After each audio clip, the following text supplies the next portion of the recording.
नमस्कार, मी doctor Girish Pote, fertility specialist.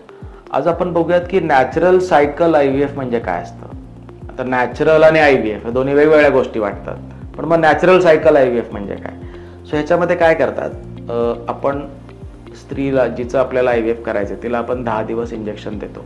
Injection देऊन तिचे स्त्रीबीज बाहेर काढतो, तिच्या मिस्टरांचे शुक्राणू घेतो, तिच्या स्त्रीबीजामध्ये सोडतो, गर्भ बनवतो आणि गर्भ आपण फ्रीज किंवा स्टोअर करतो. आता एकदा हे स्टोअर झाले की त्या स्त्रीला मग पाळी येऊन जाते. पाळी आल्यानंतर आपण जसं नॅचरली प्रेग्नंट राहतो तसं आपण तिची सोनोग्राफी करून तिचं अस्तर कसं व्यवस्थित तयार होतंय ते चेक करतो.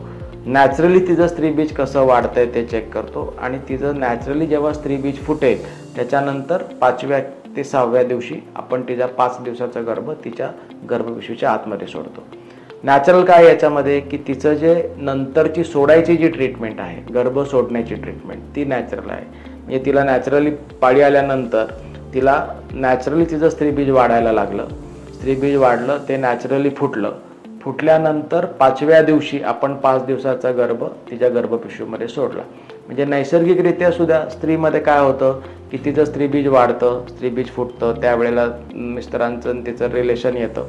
रिलेशन आल्यानंतर त्यांना एक 5-6 दिवसांनी जो गर्भ तयार होतो त्या गर्भपिशवीच्या अस्तरामध्ये जाऊन चिकटतो आणि मग ती प्रेग्नन्सी राहते. सो हे पुढची गोष्ट नॅचरल आहे, म्हणून ह्याला नॅचरल सायकल IVF म्हणतात. ह्याच्यामध्ये काय फायदा असतो की तिला जे लागणारे हॉर्मोनल ट्रीटमेंट आहे ती बऱ्या प्रमाणात कमी होऊन जाते, कारण नॅचरली तिचं शरीर बऱ्याच प्रमाणात हॉर्मोन्स बनवतं.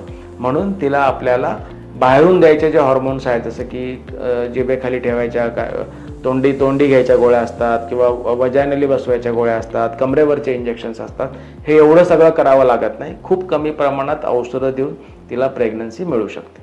धन्यवाद.